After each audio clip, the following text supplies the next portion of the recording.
Okay, today is May 8th, 2008. It's a little after 10:30, about somewhere between there and 11. I'm sitting here with Nate Jannsen at Golden Oaks Farm outside of Wakanda, Illinois. How are you doing today, Nate? Great. Great. Thanks for coming today. Oh, it's great to be here. Why don't we start out with kind of talking about where were you born? Okay, I was actually born in upstate New York near Syracuse. And I was born May 27th, 1974. So 33 going on 34. Great. Now, do you have your immediate family around here? Yes, a lot of my immediate family is around here. Actually, my father is one of the other managers on the farm here at Golden Oaks. My mother works with the daycare program at the local school. And I have one brother who was married with two kids that is a veterinarian that lives in southeast Wisconsin, about an hour from here. And then I have a sister who was younger that runs a floral department in a Jewel grocery store about half an hour south of here. Great. Now you said you grew up in New York, so how did your family get to this area? Well, actually, the move to Illinois came about when my father was hired originally as the manager here, which was in the fall of 1989. Okay. So basically the entire family picked up in 1989 and moved over here That's correct. to Illinois, and That's correct. everybody grew up here since then. That's correct. Great. What about your grandparents? Where are they? Both of my mother and father's parents are in Iowa. My mom's parents are both still alive. My dad's parents, my grandfather did just pass away not too long ago, but my grandmother on his side is doing well and nearing 90 years old. So Wow. they've lived a really good life out there, and it's pretty enjoyable when I can get out there and see them. Now, has your family primarily been involved in agriculture, or? For the most part, my dad's always kind of acted as a manager for some farms, and there was a short stint where we did own our own farm. So growing up in upstate New York, and then with the move out here, our family has always been around dairy cattle and farming. What about any other relatives around here? Do you have any beyond, the immediate family? Most of my aunts and uncles and cousins live in Iowa, so most of the family does live in Iowa. So it was kind of nice when we moved from New York to Illinois that we geographically became much closer to them. So we were able to get out there and visit them much more often. Yeah. Now, are they all involved with agriculture? Pretty much your entire family, or? Some of them are, and some of them aren't. We're probably, the main part of the family that really focuses on agriculture as, our lifestyle and our livelihood. So that's kind of going back now through your grandparents as well?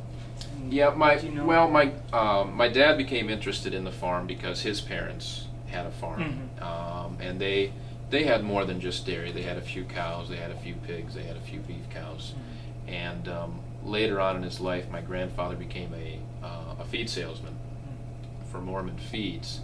But when my dad graduated from college, he wanted to stay involved in agriculture. So he actually started as a field representative for the Holstein Association, but shortly after that decided that he wanted to get back into the production side of it. Very interesting. Now tell us about your childhood in New York. You said you grew up in New York. What sorts of things did you do? What kind of a kid were you? Well, to be quite honest with you, most of my interests were involved the farm, working on the farm, showing cows, being involved in 4-H projects, and my other main interest was sports, just like every other boy probably. So most of the time I was either playing sports or working with the cows. Now when I moved out here to Illinois, I was a sophomore in high school, so I kind of continued having interest in the farm. But while I was growing up in New York State, it was kind of always a dream of mine to attend Cornell University. So I did end up going back to upstate New York for my college degree. And when I was done with college, I actually started my professional career in New York as well. That's cool. So, now you said something about being involved in 4-H. What sorts of things did you do in 4-H? Well, a lot of it involved, showing cows at local county fairs. Got very interested in judging or appraising cattle, so we went around to a lot of those contests every summer. There's also what's called a dairy quiz bowl, which basically gets kids involved in learning about the dairy industry, basically through a quiz contest that kind of pits you against another team from either another local area or another state or something like that. That's cool. Now, what about the sports? What sports did you play? I was mostly involved with tennis and basketball. Basketball I started playing when I was a little kid, and was kind of always a favorite sport of mine. Kind of odd for a farm boy to pick up tennis, but I did when I was in 7th grade, and I played tennis all throughout high school, and I actually ended up being much better at tennis than I was at basketball. Really? Did you go to any tournaments or? Well, while I was in high school, I actually played on the varsity team and was the top conference player as a senior. Oh wow! So I did go to the state tournament. Didn't fare so well down there, but it was a nice experience to get down there.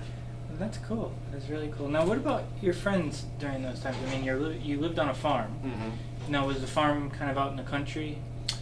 It was not too far away from town, but for the most part, the different farms that we lived on were out in the country. So most of the friends I grew up with really were other kids that were involved in 4-H and doing the dairy projects that I discussed before. And that kind of that changed a little bit when I came out here, because this is not a heavy dairy area or a heavy ag area anymore. It used to be, but it's not really anymore. We're pretty close to Chicago. So that changed a little bit. When I went back to college in New York, I actually kind of reunited with some of those childhood friends and became closer friends in college, and most of my friends from that experience were involved in ag in one way or another. So really that's where a lot of my best friendships came from.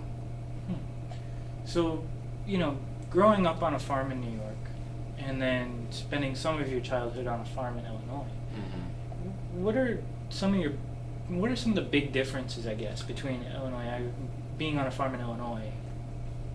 Well, I don't know, that there's a lot of difference between specifically being on the farm.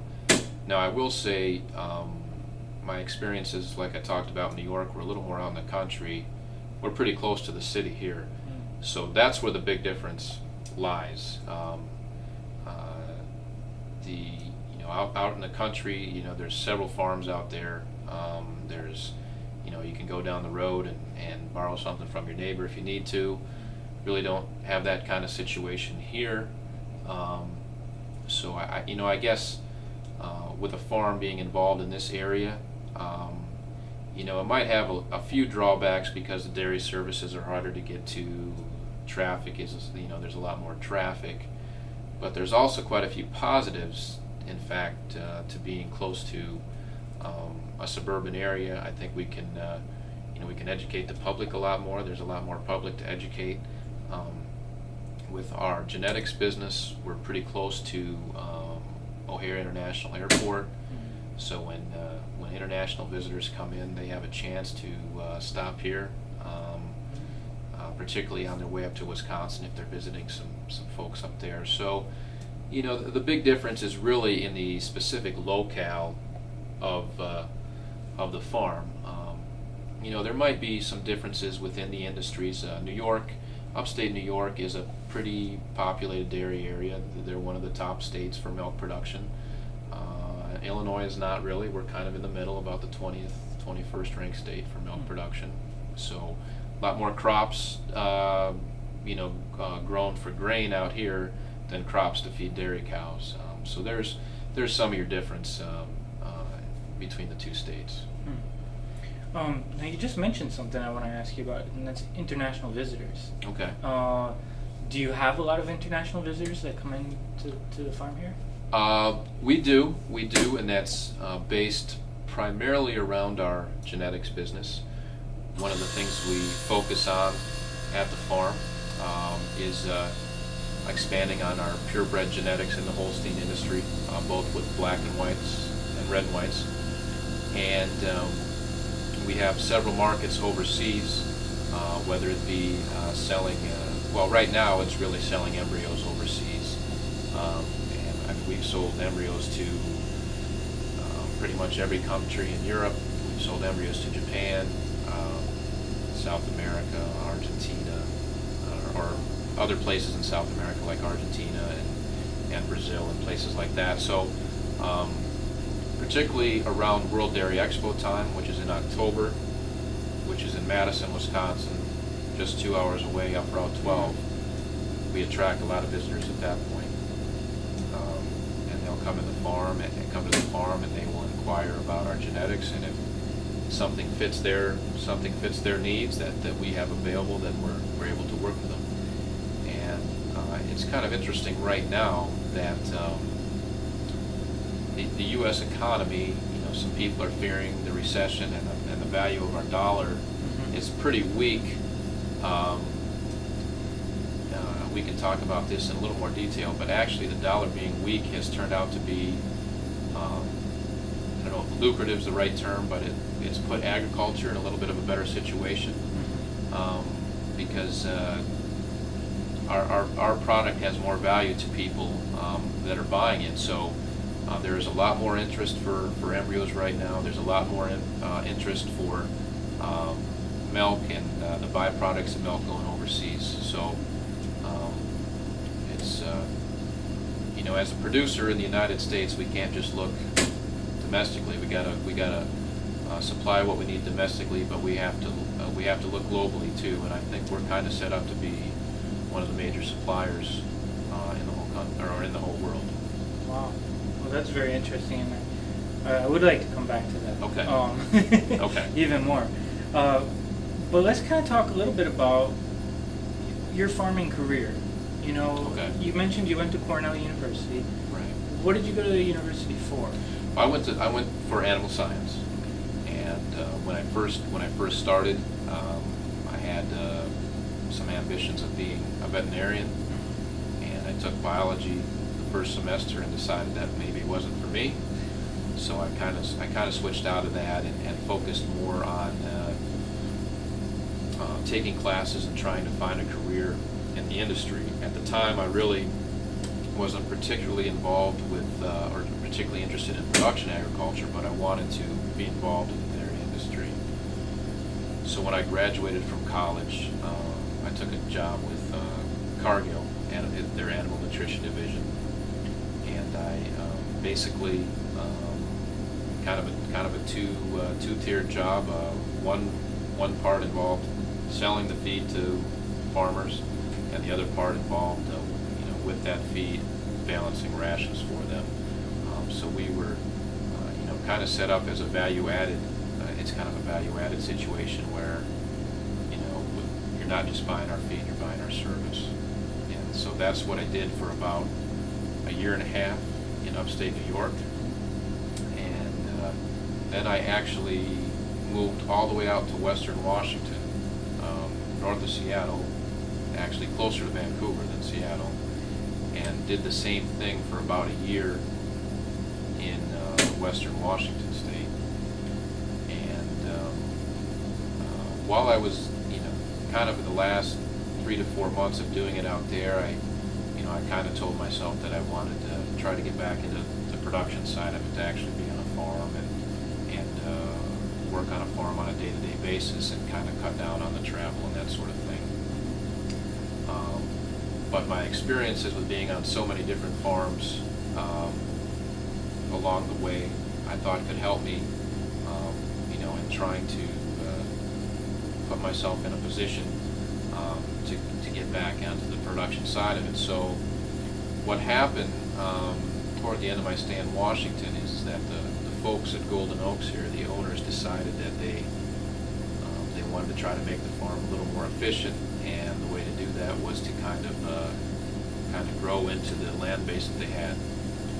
So when I was initially hired, the first big project that I had was to kind of oversee the initial growth of the farm, and eventually get it to the stage where it is today.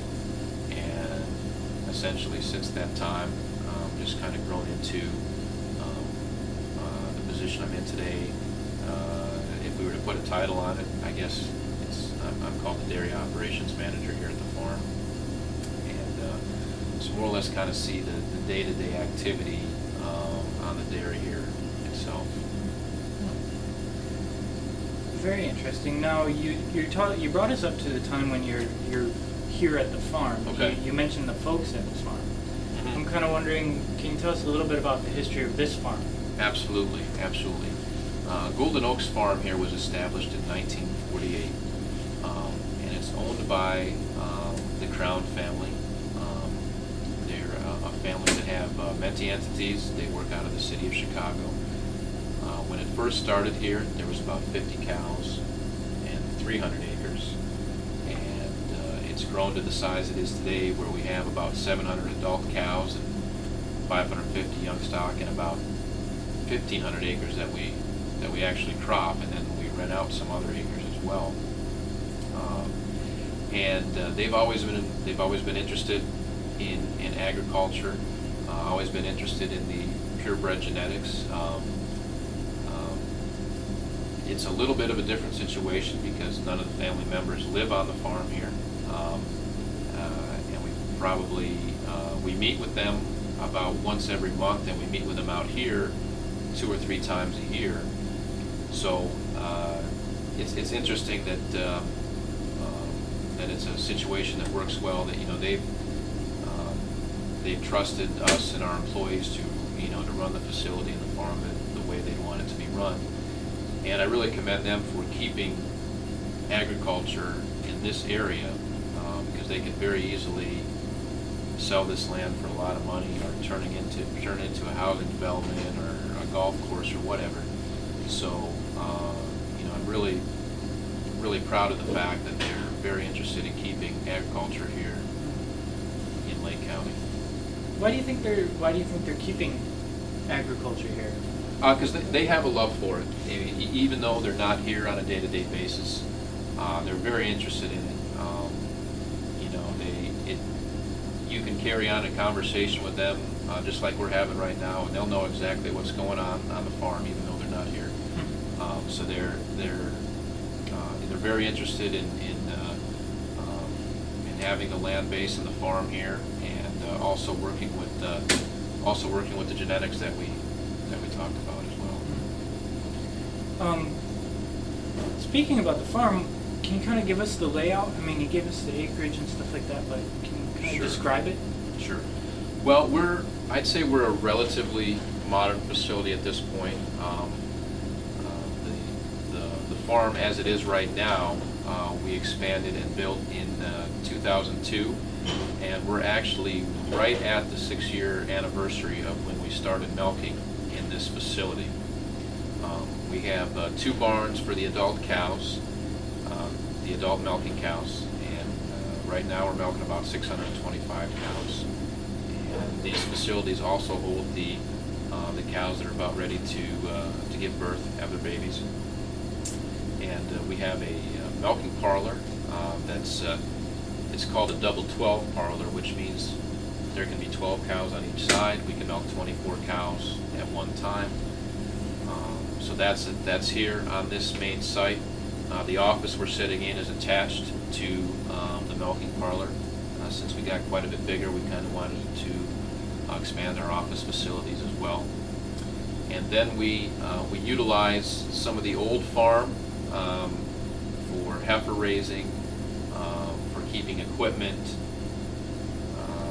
and that sort of thing. And then we have two spots that are off-site of the main spot here, but they're only a couple miles away, that we keep some other animals as well. then also involved on the farm here is a separate enterprise that we can get into. I'd like to talk a little more detail in at some point. Is Midwest Organics Recycling. We started a composting business about 4 years ago, and that has expanded pretty rapidly. And it's a really interesting business, and it's a situation where it allows us to do a lot of things. We can take some of our manure out there to be composted, and then landscapers can send, we can recycle their waste. They bring their waste in, turn it into compost, and that compost is either getting resold back to the landscapers, or we're utilizing it as fertilizer here on the farm. So it's another interesting business that we've started here in the last few years that we're pretty happy with. That's very interesting, and we'll come back to it. Okay. Now, what about, you mentioned crops, and that you do harvest some crops around here. What sorts of things are you growing? Well, we predominantly grow crops for the needs of the cows. So we grow about 800 acres of corn every year, and that corn will get utilized as either corn silage or high moisture shell corn through the cows. If we do have some extra, we do have some grain bins in a little capacity to store some whole corn grain to sell in market. We also grow alfalfa on the farm, about typically between 400 and 500 acres of alfalfa. We grow a little bit of wheat for our, and then we sell the wheat and use what's left of the plant for our straw needs. And this year we're actually growing soybeans for the first time since I've been here anyway. And this is not a great area of the state to grow soybeans, but in trying to find a way to be a little more efficient with our feeding strategy, soybeans are very expensive out there right now, and so we thought that we would try growing some and processing them ourselves to see if that would be a little bit more efficient and a little cheaper than buying soybean on the market. Now, are you rotating those crops? We do rotate those crops on a fairly regular basis, yes. Okay. What about fertilizers and things like that? Are you using Most of our fertilizer needs are taken care of with our own manure. Besides the composting operation, obviously our cows generate manure. We have a storage facility where we store that manure, and then either 2 or 3 times a year we hire specialists to come in, and they will knive it into the ground to fertilize our fields, and we kind of coordinate that with crop production service here in Richmond that kind of calculates what the fertilizer needs are for the specific fields, and we coordinate that with the people we hire to spread the manure. And just to step back a little bit, because I'm talking about some people we hire, we actually also hire people to plant and harvest our crops. Oh, really? Because we really wanted to focus on working with the cows and working with the dairy, and we have not invested in all the equipment that it would take to plant and harvest all the crops that we utilize every year. So we do contract out the crops to be done as well. That's interesting. That's good to know. So I guess, do you know if the people that you've contracted to, have they had, problems with insects, and do they deal with those sorts of things? That's our responsibility. Okay. for the crops. Again, crop production service kind of monitors that for us, and if they feel there's a need, to kind of prohibit the insects on the fields, and then they'll work with us on that. And what sorts of things will you do to take care of it? They will use some sort of approved insecticide to spray on the fields. Okay. Now, this is an incredibly wet year. It has been so far. How about drainage and things on the farm? Well, to be quite honest with you, we kind of play to the mercy of the weather gods, you might say. You know, we don't do any irrigation when it's dry. You know, for the most part, if we've had to do a little bit of tiling and draining in certain situations this spring. For the most part, we kind of go with the weather pattern. So, we have not been able to plant much corn yet, like you've probably heard throughout the state. The whole state's kind of behind on that right now. But hopefully things will turn around. We have had pretty fortunate crop growing situation, at least in this part of the state, in the last couple of years. So we have had the ability to grow some good crops and good quantities of crops. So we do have some left over from last year, and within our whole game plan, we always try to make extra, so that if a real wet year or a real dry year comes about, we'll be okay. Okay. Let's move on to kind of what you said is your focus here on the farm, which is the cows. Sure. Can you tell us about the different breeds that you have here on the farm? Sure. Most all of our cows, I would say, 99% of them are Holsteins. Now we do have both black and white and red and white Holsteins, and I would say about probably 85% of the Holsteins are black and white. Okay. We have a couple brown Swiss cows. Okay. And now, why just a couple brown Swiss, and why? Well, to be quite honest with you, the brown Swiss are kind of a favorite of a couple of the employees, and so the employees have a few cattle here, and that's why the brown Swiss are here. Okay. So I guess basically you focus pretty much on Holsteins. Correct. Can you tell us why you're focusing so much on Holsteins? Well, we feel to us they have the most value. They're the highest producing breed, and the way we're set up here, we think we can utilize their genetics and their potential to produce milk better than the other breeds. Now you mentioned that there's 3 different spots on the farm, and you mentioned one other spot on the farm here that has other livestock. Are there other animal, or are there cattle? There's no other livestock besides dairy animals here. We do have some of the young stock at 2 other facilities close to the farm here. Okay. So now, what about housing? I mean, are the cattle out in pastures sometimes? Are they in barns all the time? Are they, It depends a little bit on the age of the animal and the time of year. The cows that are in production, the cows that are getting milked, are inside. So we have to be able to feed them, bring them up to get milk 3 times a day. We obviously try to make them as comfortable as possible inside the barn. And if we go out and about, you'll see that that they lay on mattresses and there's sand on top of the mattresses and that sort of thing. When they're preparing for their next calving, we do get them out on the pasture so that they can have a little more exercise and kind of maintain themselves and get ready for that. We have the young stock in several different facilities, and the young baby calves are in a home of their own. But as they get older and start getting grouped up, they'll get moved to a pen of differing amounts of animals depending on what age they are. But a lot of the young stock have the opportunity to go outside at some point in their lives as they grow up. Now you've mentioned it a couple times. What about the genetics program that you're running here? Well, like I said, one of the owners' interest at the farm is to kind of maintain the genetics here.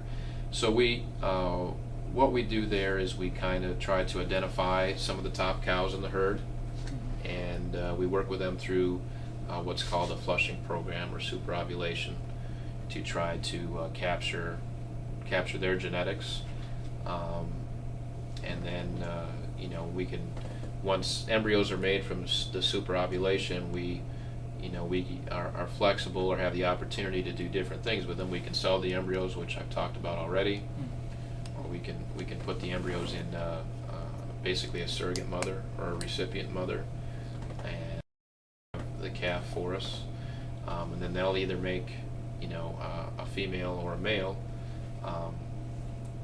The females have a lot of value.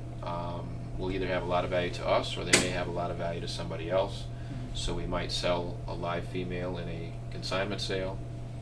The bulls might have some value to us in that we can market them to a artificial insemination stud that will then be able to market their genetics from there.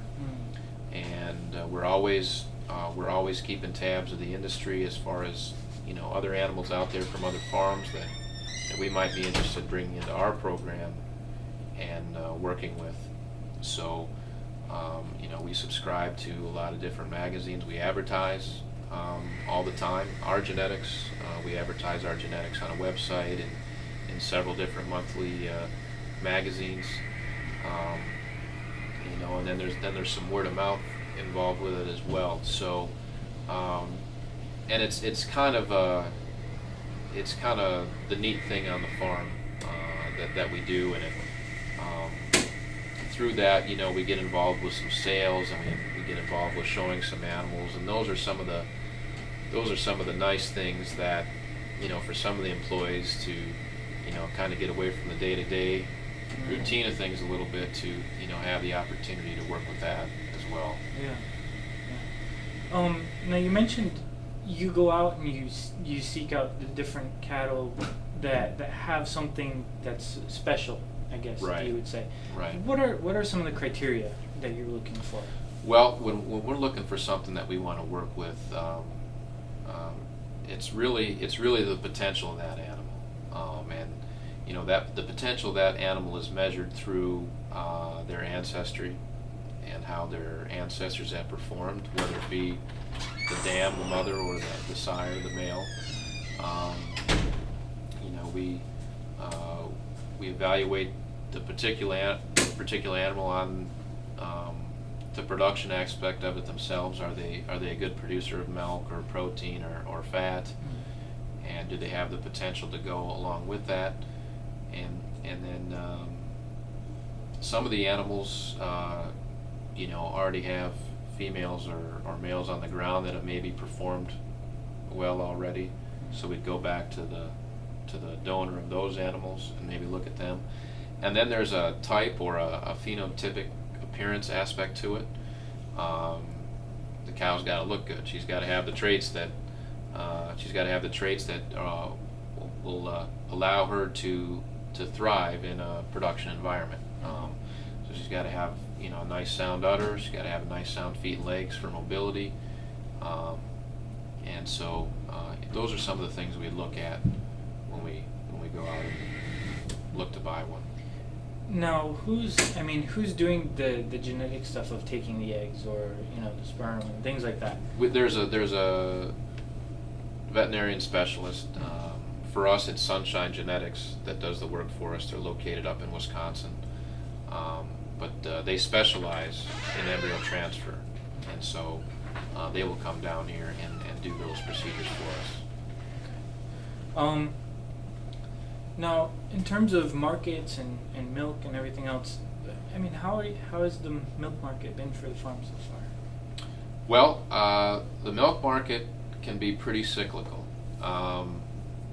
In 06 it wasn't too good. 07 it was much better, and in 08 it has been relatively good so far.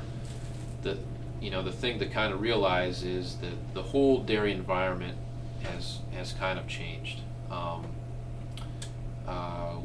With ethanol coming on board, with the growing needs for feed around the world, a lot of the input costs have gone up as well, along with a more favorable milk price. So the way that we manage has actually shifted a little bit, because we're working with higher revenue but higher costs as well. But our milk market has been pretty good.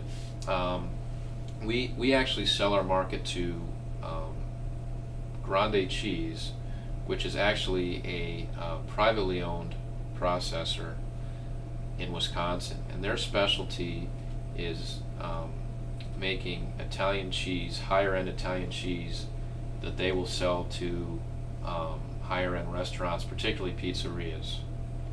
So our milk actually goes to a plant that for the most part gets converted into cheese for pizza. And it was kind of interesting, in their last newsletter, the 6 top rated pizzerias in southeast Wisconsin use Grande cheese. So we're kind of happy to be, you know, affiliated with them and selling our milk to them.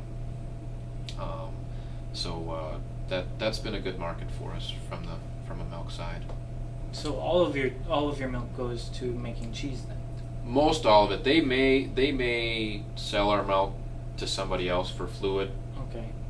Consumption, but all of our milk goes to one of their plants, and then, like I said, most of the milk at their plant will go into cheese production. Now, has it always been that way? It For has this not. farm, or- It has not always been that way. Actually, we just made that switch. It was just a little over a year ago that we made that switch, and before we were with a cooperative, and obviously a cooperative has its benefits, but you know, when it comes down to it, we are a business, and basically what it came down to is that Grande Cheese at the time was offering us more for our milk. So there's obviously a lot to be said for relationships with vendors and who you supply your milk to, but at the same time, you know, we have to do what's best for us and best for our owners. So we made that decision at that point. Let's talk about one other thing. What about how are you keeping these cows healthy? I mean, that's got to be a huge task. Well, keeping the cows healthy is really the most important job we do here on the farm, besides actually milking them, probably. And there's several things that go into that. Cow comfort starts in their environment. So, like I talked about, having a comfortable place for them to lay is vital. Keeping their environment clean, keeping the air moving, keeping them out of inclement weather. You know, they're a cold-blooded animal, so they like the winter a lot better than they like the summer, as long as you keep the fierce wind off them. So in the summer, you'll see fans running out here. You'll see sprinklers running out here to help keep them cool. Another vital part of it is the feed. We have a nutritionist that works for us, and he takes our feeds and he takes the analysis of our feeds, matches them with purchase feeds that we buy, so we know exactly how much a cow is eating in total, but how much protein she's getting, how much vitamin E she's getting, how much selenium she's getting, and just everything that'll help keep the cows healthy. And then how we handle and work with the cows is really the other cog to that. We have a couple herdsmen who basically specialize in working with the cows all day. So every morning we're looking for any illnesses that a cow might come up with, and if one does pop up, we know how to appropriately treat it. And if it's one that we don't think we can appropriately treat on our own, then we obviously call a veterinarian to come down and help us. Milking routine is very vital. We have a specific routine, the way the cows are handled and milked in the parlor, because we obviously want to try to sell the highest quality product we can to the consumer. So it's very important that the procedures in the parlor are followed appropriately. And then all that together kind of goes into keeping the cows healthy. And if we keep the cows healthy, they're going to produce milk for us, and they're going to live for a long time, and they'll continue to be an efficient entity on the farm. Now you mentioned the specific routines in milking. Can you explain what that routine is? Sure. I mentioned before that we have a double 12 parlor. We typically have 2 people in the parlor, and what we do is we work in groups of 6 cows.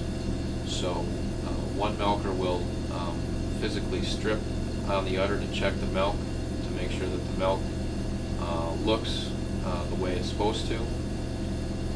And then they put a disinfectant on the udder. And when they do that with 6 cows, they'll come back to the first cow. We use a washcloth to wipe off that disinfectant, get everything off the udder so it's nice and clean. We only use 1 towel per cow. And then they put the unit on, and the cow gets milked, and then we go to the next cow, put the towel off the disinfectant, put the unit on, and then that happens for 6 cows, and then they can start in the next group of 6 cows. But with 2 people in there and typically working on one side, they're kind of at the same time working on their own groups of 6 cows. But we've had several specialists come in and take a look at that procedure, and they think that's the best for us as far as keeping the cow, not only keeping the cows healthy, but actually getting them to milk out in an efficient way, in the fastest way possible, so that we can keep things moving there. We do have 625 cows to milk 3 times a day, so we want to keep things moving. That's a lot of cows. How do you get through all those cows? Well, with that routine, we're able to, each milking takes roughly 6 to 6.5 hours. So that allows us the time to set up at the beginning and appropriately clean everything at the end between milkings. But pretty much there's something going on in the parlor 24 hours a day. Wow. So what times do the milkings start? Well, our first milking typically starts right around 4 in the morning. And our second milking is typically around noontime, so they're getting pretty close to firing up the second milking. And then at 8 o'clock tonight, we'll have our third milking. Okay. Now, you've mentioned it earlier about the Midwest recycling. Mm-hmm. Can you tell us a little bit more about the Midwest recycling? Sure. Well, again, it was something the owners thought was a way that they could utilize the land and put together a recycling operation here. And it's, to kind of step back, it's one of the things that's become very important in agriculture today. You hear the word sustainability. Basically means that we need to efficiently use all the resources we have the most efficient way to put an end product in front of the consumer, whether it be milk or cereal from wheat or whatever. Recycling is a big part of that, and we try to do as much recycling as we can on the farm. And so we kind of did a little research, can we take some of our manure and make it into compost and recycle it? And at the same time, doing some research in the community, we kind of found out that there was a large group of landscapers out there, and those landscapers didn't have an efficient way to get rid of the lawn clippings, the branches, that sort of thing. They didn't really have a place to go with them. So, excuse me for a second, let me turn that phone down.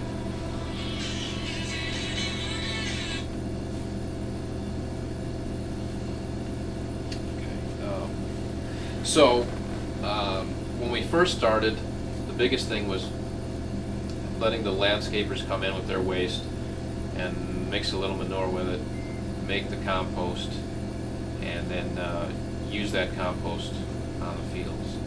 And over time, that market has grown tremendously, to the point where last year they took in 50,000 yards of landscape waste in 1 year, and it's going to be more than that this year. And they've gotten to the point this year where they're able to move pretty much all the compost that they make. So it's really evolved over the last 4 years. I'd love to take you guys out to take a look at it. It does involve quite a bit, but it's a relatively efficient operation. There's 3 people that work out there, and more or less it involves bringing the waste in. The waste goes through a screener, or not a screener, but goes through kind of a chopper, chop the product up, put the compost out in windrows and let it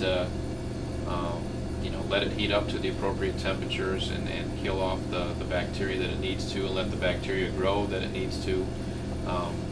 And once a pile is ready, they take the pile and it goes through a screener, and then the end product is ready to go. So it's really a pretty fascinating niche for us here at the farm. And I think it's an industry where a lot of other dairy farmers or a lot of other farmers, if they do the research and look into it and they do it in the right way, I think it's an industry, within agriculture that can grow quite a bit. Oh, that sounds really interesting. I'm sure we'd like to go see that. Sure. Now, you've mentioned a few times through talking about all the different things here, and I've seen people coming in and out, and that's hired hands on the farm. Sure. How many people do you have that work here? Well, we have 14 full-time people that work here on the farm, typically between 14 and 15. And then there's 3 people that work with the composting operation. We have six of those people are milkers, because we have 3 shifts and 2 milkers. We have a full-time feeder. We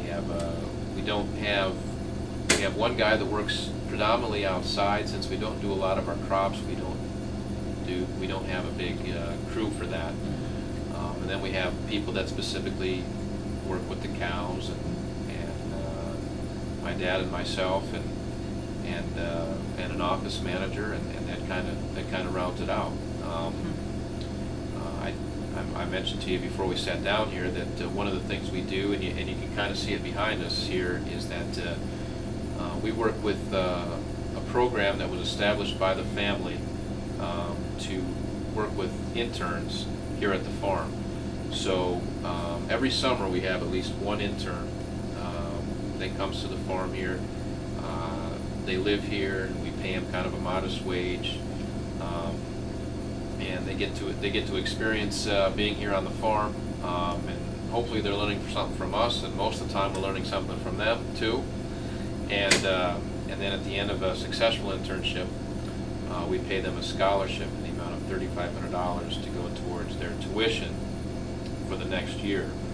So everybody that's behind us here has gone through that program, and it started out as kind of a Midwestern. Most of the first students came from Illinois, Iowa State, Minnesota, and in fact, one of the first interns we have here is one of our herdsmen on the farm, Ethan Heinzman. Since then, it's expanded a little bit. We've had students from Ohio State. We've had a student from Cornell. We're 3 days from now, a student from Penn State University is going to start. It'll be our first experience working with them. So it's a really nice program that we're really proud of, and we get a lot of applicants each year, and it gets tougher and tougher each year to select a student to come work here. And then one of the things we've started a little bit over the last few years is also having international trainees come to work on the farm. And we currently have a young man from Germany, Christian Schlutke, who just started working here a couple weeks ago, and he'll be with us through the fall. And he's working with a program where he through his school, he's wanted to get out there and kind of have a large animal experience. He's from a dairy farm at home. They have cows and pigs, and they also do some vocational teaching from their farm as well. And he kind of wanted to come over to the United States and see how it's done here, and in doing so maybe try to decide whether he wants to go back home and go into the dairying part of it, or focus more on the pigs. So it's part of, we're one part of several different internships that he'll take, but we love working with those guys, because it's nice to get some culture, nice to learn how they do things in a different part of the world. It's a pretty neat experience. Yeah. No, I've kind of made a little observation that you have a pretty diverse workforce. Can you talk a little bit about that? Yes, we do have a lot of Hispanics on the farm. Actually, all 6 of our milkers are Hispanic, and our 9th person is Hispanic, and they do a really nice job for us. You know, they don't have a lot of dairy experience when they come here, but they're quick learners, and they're hard workers, and they do a really nice job for us, and we do have an opportunity where we have some people around. A couple of those employees are bilingual, so that we can do training sessions and we can work with all the Hispanic employees. That's one thing I know a little bit. I need to get a lot better yet, but it's we're proud to have them here. And if you look at the board behind us, that's some of the accomplishments of the farm as far as production per cow and that sort of thing are actually graphs that are labeled in Spanish so that they can observe them and know how the farm is performing, and not just think that they're doing a job and getting paid. Yeah. So that they can see how everything is going, and they actually receive a bonus based on the quality of our milk. So that's posted up there too. So that kind of keeps them involved with what's going on. Some of the other people that work here, some of them went to college for agriculture. Some of them were maybe guys that maybe didn't necessarily go to college but have been around ag all their life, and have been able to learn pretty quickly, the necessary steps to work here on the farm. So we do have a nice diverse group, and I think that's good for the farm. People can learn other cultures and that sort of thing, and so we're pretty happy that it works out that way. Oh, that's really interesting. That's great. For you, what are some of the pleasures of farming? What's making you get up every day and come out here and do this? Well, for me, and I think it's this way for most of the employees. I think it really kind of comes down to 3 things, and actually, those 3 things are kind of incorporated into our mission statement that actually hangs on the wall in a couple spots here. One of them is that we want to efficiently produce high quality milk for the consumer. I mean, that's obviously the big goal on the farm, and if you weren't interested in doing that, then it would be hard to have a place here. Mm-hmm. The second thing is our involvement in genetics. Trying to be at least a player in that area. Somebody keeping involved in it, being able to market animals, show animals, sell animals, that sort of thing. And the other thing that I think that this farm really, I don't know if I'd say it has an advantage over other farms, but certainly our location enables us to do a lot of is communicate with the public.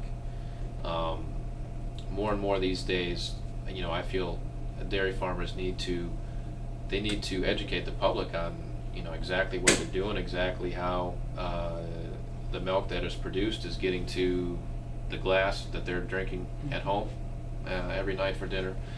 So some of the school tours that we do here, we've had a bunch of them here in the last week, actually a couple of them today,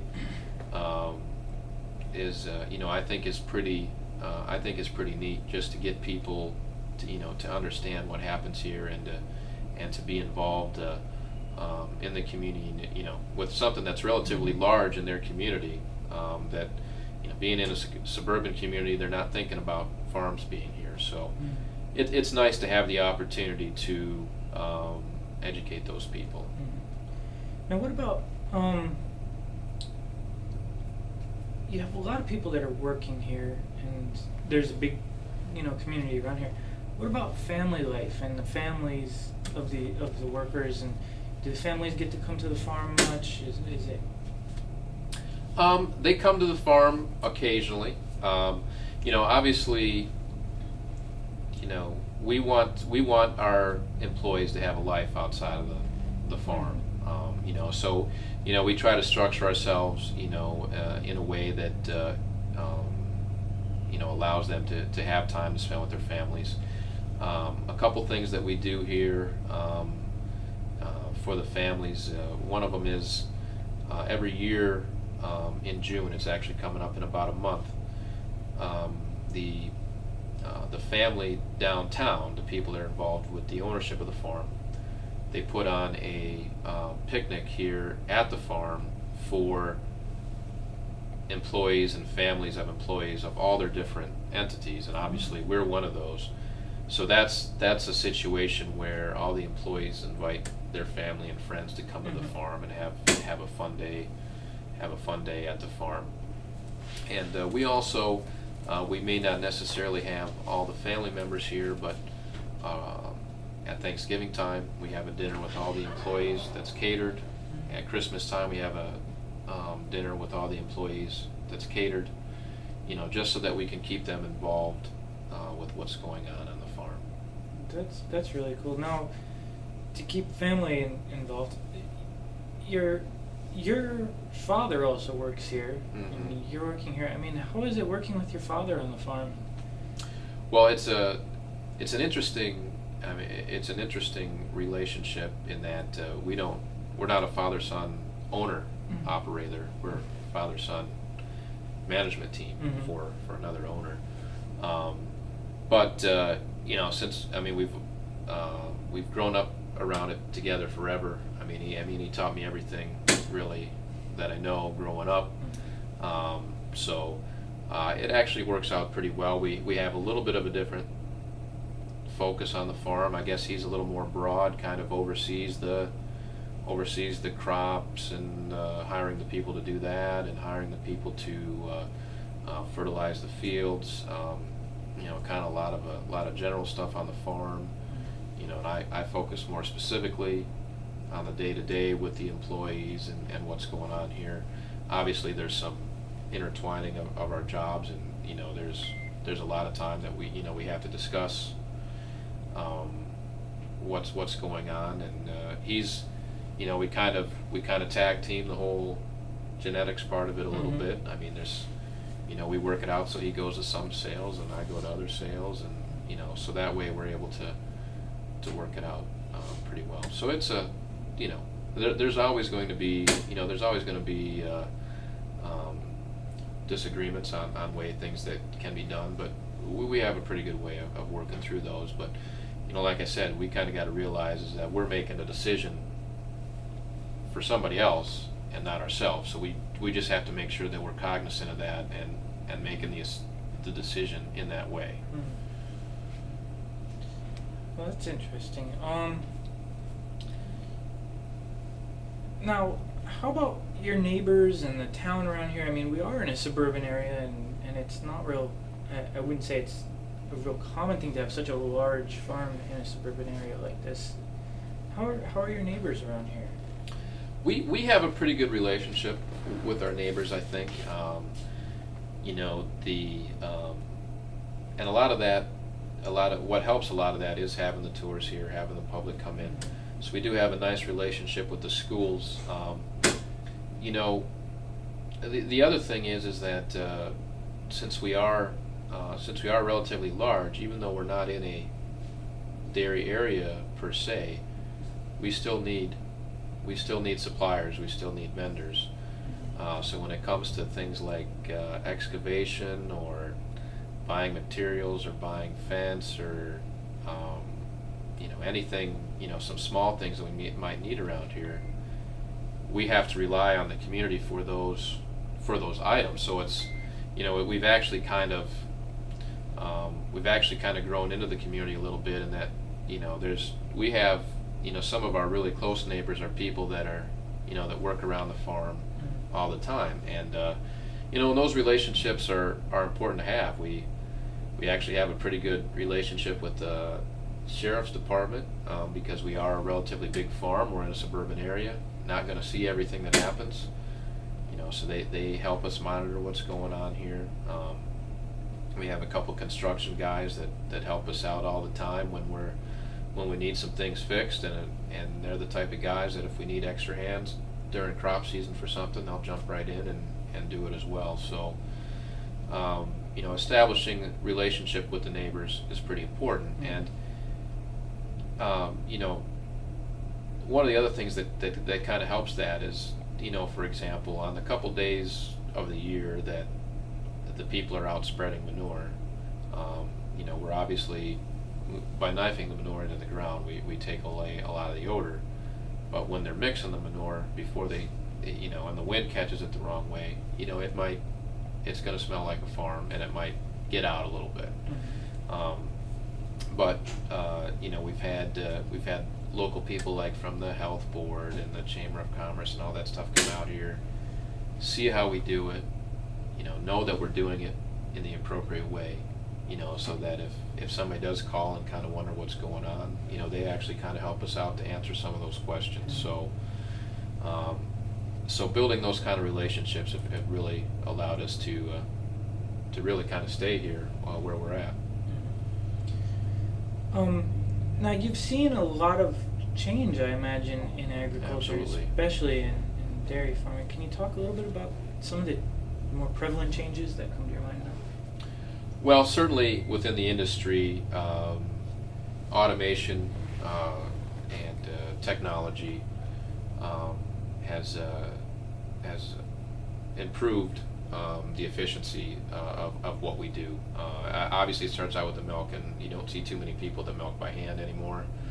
And there's different stages and different of technology that go along with milking, but there's always new technology along the way as far as housing cows, ventilating barns, new equipment, new ways of working in the fields, like working with GPS and all that sort of thing.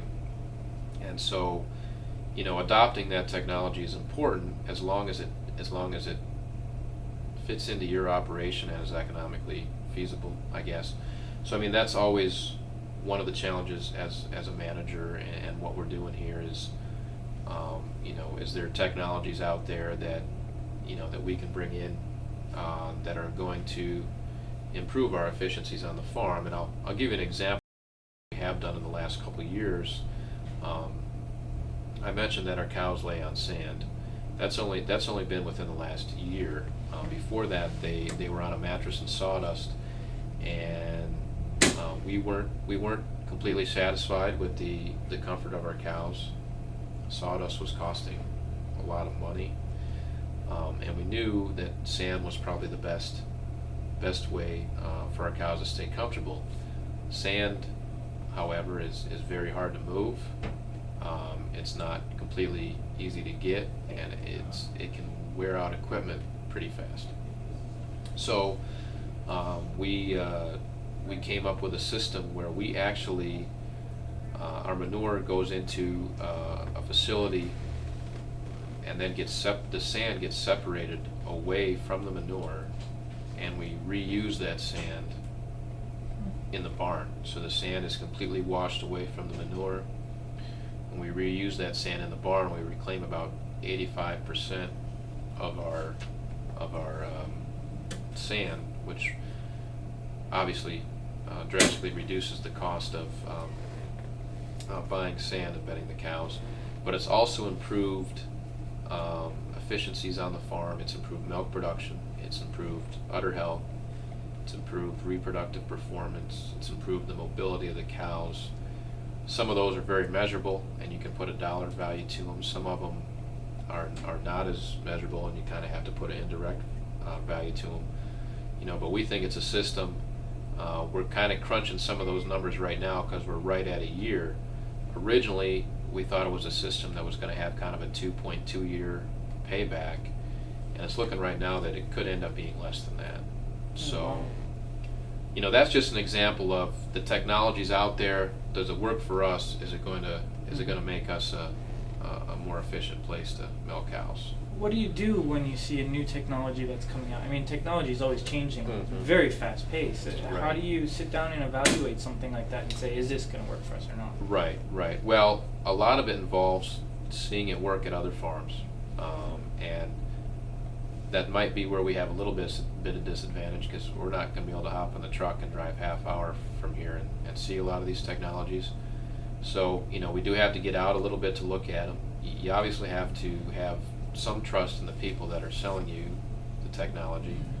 And it might be a situation where you've bought something else from them before and you have trusted them, so you can trust their technology.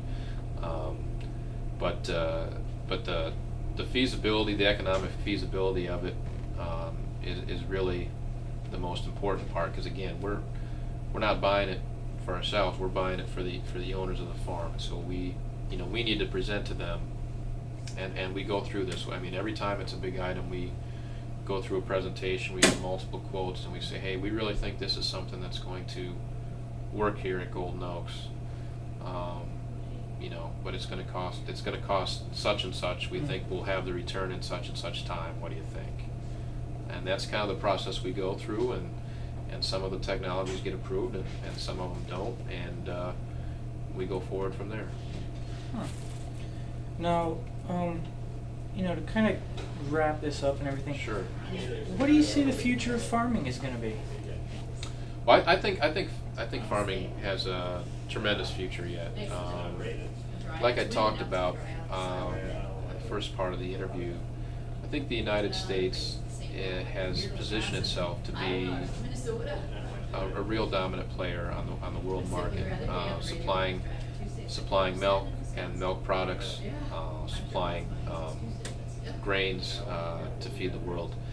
It was kind of interesting.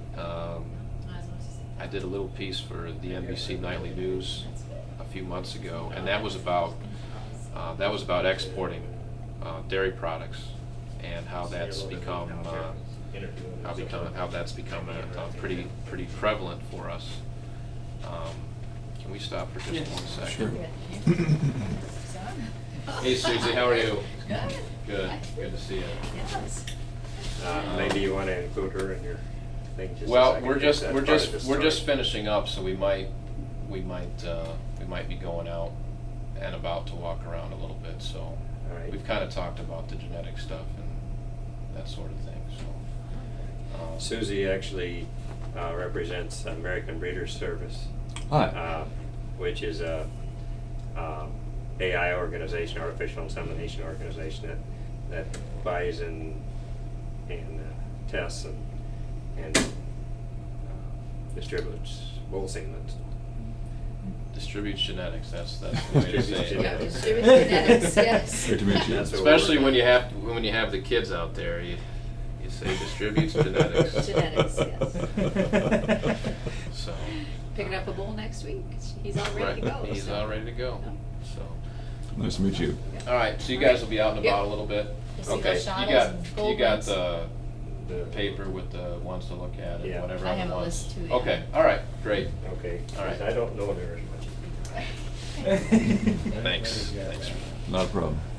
Is that your father? That was my father. Okay. Yep, and like he said, Susie's actually here to.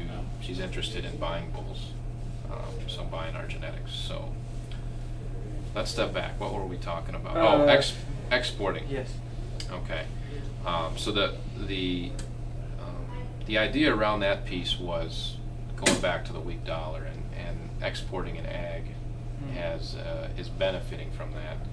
And it was kind of interesting to learn while I was preparing for that piece a little bit that countries like China, Russia, India, that are becoming more economically stable, have a little more money to spend, are pretty interested in some of the byproducts we make, particularly like from whey, and protein bars, baby formula, that sort of thing.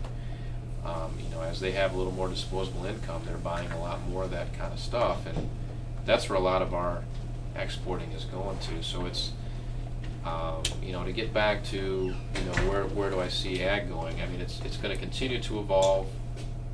I think the U.S. is going to be a huge player because I think we're set up in a way that we can efficiently support the world's food needs.